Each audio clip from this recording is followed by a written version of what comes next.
Pemerintah Provinsi Jawa Barat mengupayakan pembentukan tim evaluasi untuk mengawasi pelaksanaan program makan bergizi gratis atau MBG secara menyeluruh.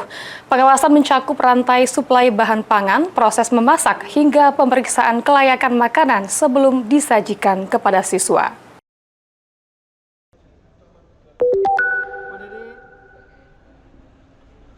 Pemerintah Provinsi Jawa Barat mengupayakan pembentukan tim evaluasi untuk mengawasi pelaksanaan program makan bergizi gratis atau MBG secara menyeluruh. Pengawasan dilakukan mulai dari rantai suplai bahan pangan, proses memasak, hingga tahap uji cicip sebelum makanan didistribusikan kepada siswa.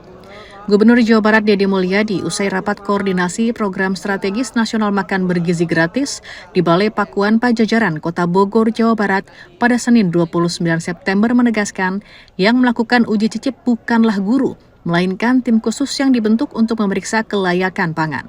Selain itu, setiap kabupaten dan kota di Jawa Barat akan memiliki lembaga aduan khusus untuk menerima laporan terkait kualitas dan porsi makanan.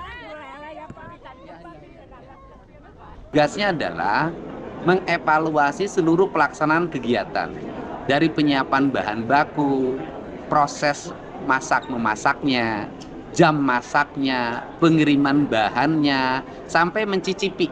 Nanti yang mencicipi nggak boleh guru, yang mencicipi adalah tim yang melakukan pemeriksaan terhadap kelayakan bahan pangan yang disiapkan.